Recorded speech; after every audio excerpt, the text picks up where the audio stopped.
an Indian man who was once called the King of Good Times. In his time, he lived a life like that of royalty. He would party for crores of rupees in a single night. While billionaires across the world owned private jets, he had his own private Boeing 727. But today, his name is associated with one of the biggest fraud cases in Indian history. Yes, we are talking about Vijay Mallya. Kingfisher was the name that gave him everything an ordinary man can only dream of. But what happened in the end that this very name completely drowned him?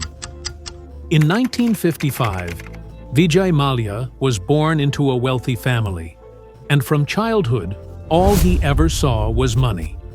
His father, Vijay Mallya, lacked nothing in wealth because he controlled most of India's liquor industry. He was the director and largest shareholder of United Breweries. Due to his business nature, he wasn't seen in a positive light across the country. He stayed away from the media and was known to pay money to stop negative news from being aired about him. Vijay Mallya was his only son and had lived a royal life since childhood. But his interests were quite different. He had a fascination with cars since childhood. When other kids in India played with spinning tops and marbles, Vijay played with remote-controlled cars. Vijay Mallya never tried to take away the silver spoon from his son's mouth. And as a result, Vijay grew up with the same luxurious tastes. Except now, his interest was in real cars, not toys. He had a collection of around 250 vintage cars and over 200 horses, just as a hobby. Vijay Mallya didn't like these hobbies because he believed that a person with such tastes couldn't become a good businessman. But a king's tastes are priceless. In 1982, Vijay Mallya won the Indian Grand Prix Award and became a national champion. He wanted to take this passion to the next level, but then an incident occurred that changed the course of his life forever. Vijay Mallya died suddenly of a heart attack. Vijay was 28 years old at the time, and this shock changed his life. At an age when he wanted to be carefree, the responsibility of handling his father's business empire fell onto his shoulders. At that time, many close to him believed that Vijay, accustomed to a royal lifestyle, wouldn't be able to manage such a large business empire. But Vijay did the opposite of what people expected. Out of all United Breweries' products, Kingfisher attracted Vijay the most because he had launched it himself a few years before his father's death. Since Vijay was a youngster at that time, he knew very well that if Kingfisher was to succeed in the market, the only way was to target the youth. Bangalore was the first city in India where the pub culture began, and hidden in this was Kingfisher's success. Vijay introduced Kingfisher to youngsters in various ways. Pubs offered a great environment, especially for girls, and this trend went viral. Youngsters would sit in pubs until 4 a.m. Bangalore, which once had only one pub, had 40 new pubs opened within 5 years. Kingfisher directly benefited from this boom. In just a few years, Kingfisher became a brand. People no longer asked for beer. They asked for Kingfisher by name. Many Indian politicians raised their voices against this Western culture. But Vijay didn't care. He only wanted to prove that he had taken United Breweries' success to sky-high levels, and there was no doubt about it. UB had become India's biggest liquor manufacturer. So much so that 1 out of every 2 beer bottles sold was Kingfisher. Vijay Mallya was living like a king. His name was very inspiring in India. At a time when owning a basic car was a dream for most Indians, Mallya's life was anything but a dream. It was a royal reality. But soon, things turned bad. Several parts of India imposed restrictions on alcohol. Kingfisher's sales started dropping rapidly, and in banned states, the government began crushing seized Kingfisher bottles with road rollers. This was a direct loss to Vijay Mallya, but it was just the beginning. The Indian government tightened the noose around Vijay Mallya. A new issue arose when, even in states where liquor was permitted, advertisements for alcohol were banned on TV and in newspapers. This decision came at a time when Mallya was focusing on business growth. At this juncture, a new advertising strategy was adopted for Kingfisher: surrogate advertising. This advertising technique is used worldwide for products where direct advertising is banned. In this, a brand promotes another unrestricted product to advertise the banned one. Kingfisher was already a well-known brand in India, so Vijay Mallya launched Kingfisher mineral water and soda water and started advertising those. Even though the ads were for water, everyone knew what was actually being marketed. In 1996, when India hosted the World Cup, Kingfisher used viral advertising again and reached its target audience. It had become a national brand, a name every second person knew. Vijay Mallya had learned how to target people of all age groups. He began sponsoring every small and big event where media presence was high. In this way, the Kingfisher name was broadcast, even without intent. Later, the Kingfisher calendar was also launched, featuring competitions for Indian model photo shoots. Many big Bollywood names were born through this calendar, including Deepika Padukone, who won the Calendar Girl title in 2006 and debuted in 2008. Similarly, names like Katrina Kaif and Nargis Fakhri rose through this calendar. Vijay Mallya himself used to select the models for the Kingfisher calendar, which ran from 2003 for the next 19 years. Mallya advertised drinking culture in India to such an extent that it's hard to even estimate. There was nothing he didn't have: wealth, fame, and above all, a brand that was like a golden goose. The only thing missing was power, and he completed that too by joining politics.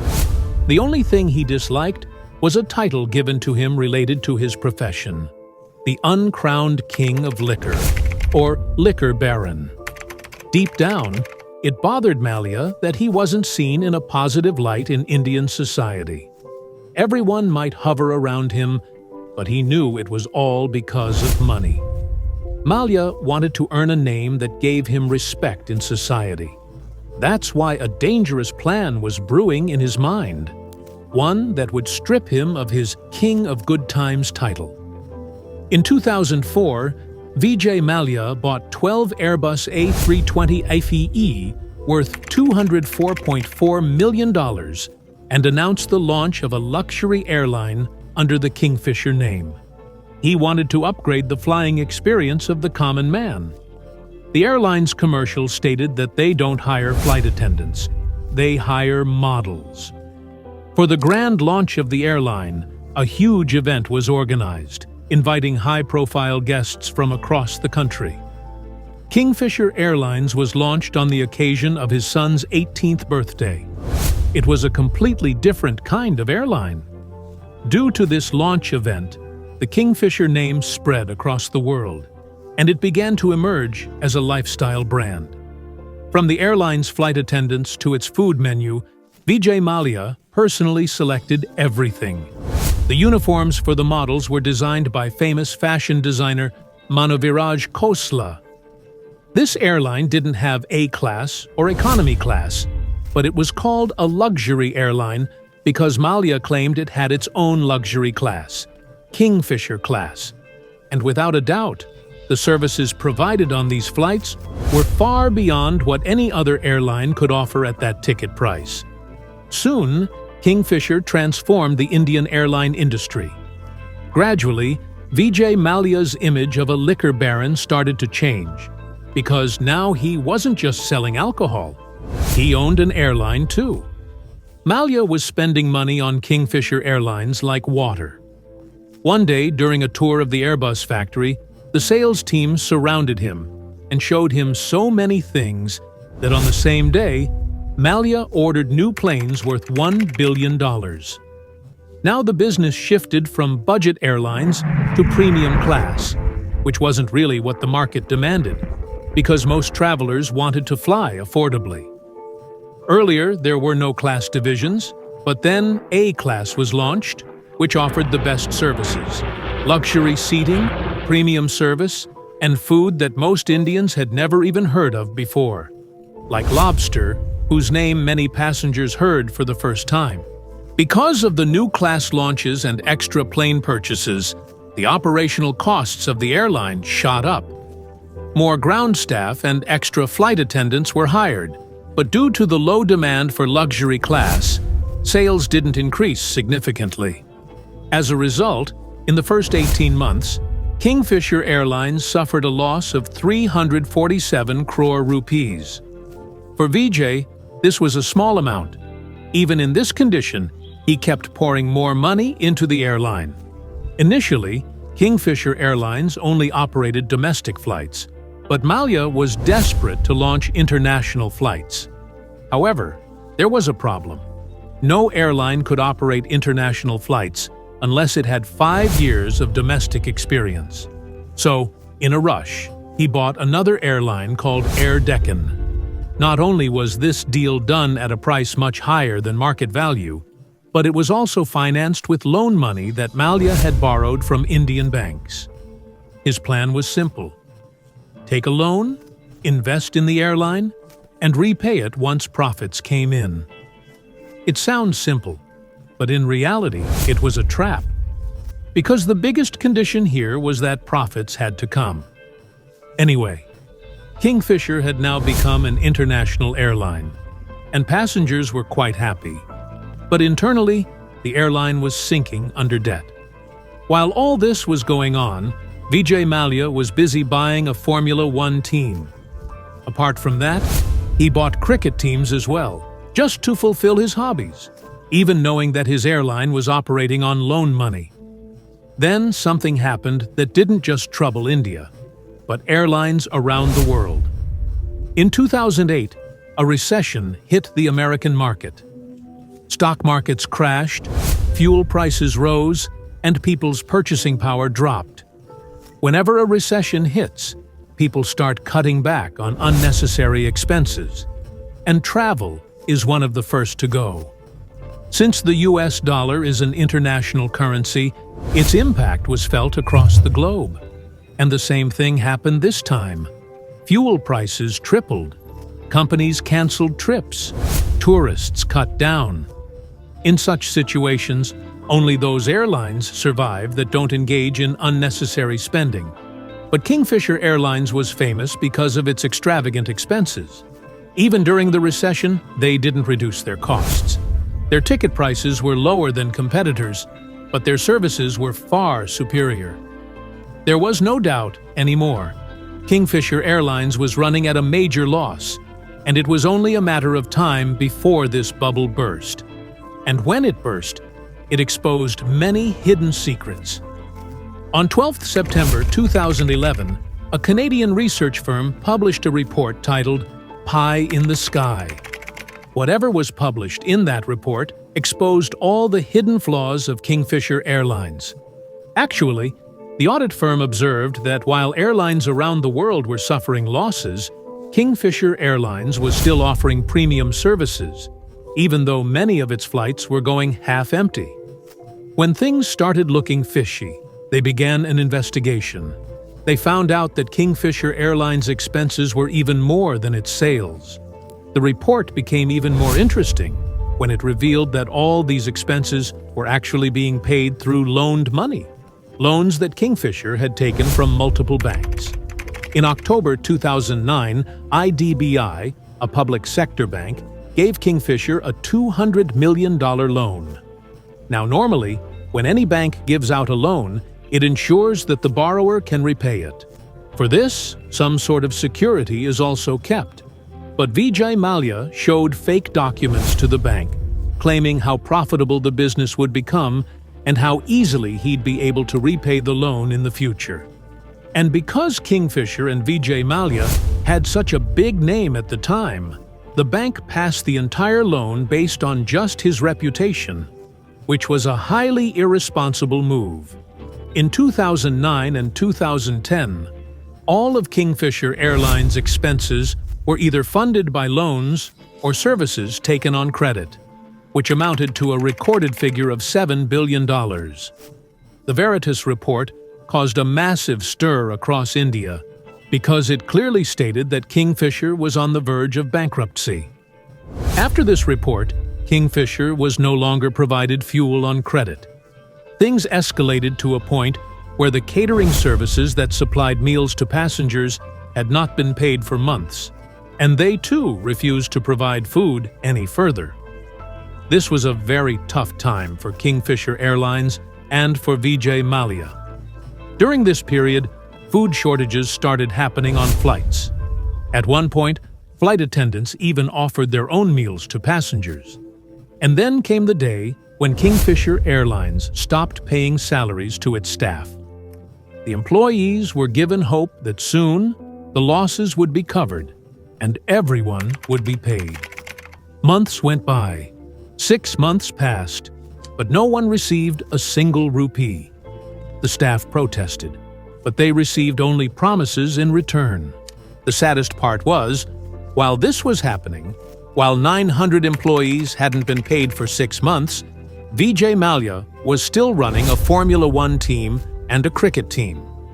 Even though Kingfisher Airlines had no money, Vijay Mallya did. His royal lifestyle showed no signs of slowing down, and seeing this made the employees even angrier. Meanwhile, the Mumbai Income Tax Department seized Kingfisher Airlines' bank accounts twice for not paying taxes. By the start of 2012, more than half of Kingfisher's aircraft were grounded, and it lost its top Indian airline title. In October 2012, the Directorate General of Civil Aviation suspended Kingfisher's license. That day marked the end of Kingfisher Airlines. Vijay Mallya had taken a total loan of 9,000 crore rupees from 17 Indian banks. Most of this money came from public sector banks, which means this was the public's money. When the banks did not receive repayment, they filed a case against Vijay Mallya, stating that he was a willful defaulter, meaning he knowingly took the loan even when he was aware that his airline was sinking. In this matter, CBI and the Enforcement Directorate also launched an inquiry, and it was found that Vijay Mallya had submitted fake documents while applying for the loan. The investigation also found proof that the money, which was supposed to be used to save Kingfisher Airlines, was instead used by Mallya for his personal luxuries and for other businesses under UB Group. All of this was on one side, but on the other side, public anger exploded when even in such circumstances, Vijay Mallya celebrated his 68th birthday in Goa with grand style. He invited famous singer Enrique Iglesias. Setting aside the rest of the party costs, just Enrique's appearance fee for a corporate event was $1.5 million. That means, with just 20% of the money spent on that party, he could have paid 6 months' salary to the employees who were struggling at that time. When legal action against Vijay Mallya started in India, he left the country in 2016 and moved to the UK. The Indian authorities cancelled his passport and sent an extradition request to the UK government. The Indian government wanted Mallya to be brought back so he could face trial in India. The extradition case went on for quite a while in UK courts, but finally, in December 2018, the UK court decided that Vijay Mallya should be extradited to India. Mallya appealed against the court's decision. Meanwhile, in Indian courts, insolvency cases were ongoing against Vijay Mallya, and judgments had already been passed, under which his properties were ordered to be seized. The Enforcement Directorate froze both his Indian and international assets so that the banks could recover their losses. Mallya's luxury cars, bungalows, and UB Group company shares were all put up for auction. Vijay Mallya made several attempts to settle with Indian courts and banks, but none were successful. After the collapse of Kingfisher Airlines, Mallya's public image deteriorated badly.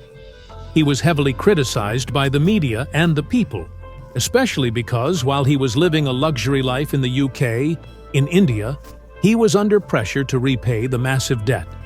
To this day, his legal team continues to protect him, but the efforts to bring him back to India are still ongoing. We hope you enjoyed this video. Please like and share this video as much as possible. Thank you so much for your loving comments. We'll meet again in the next amazing video.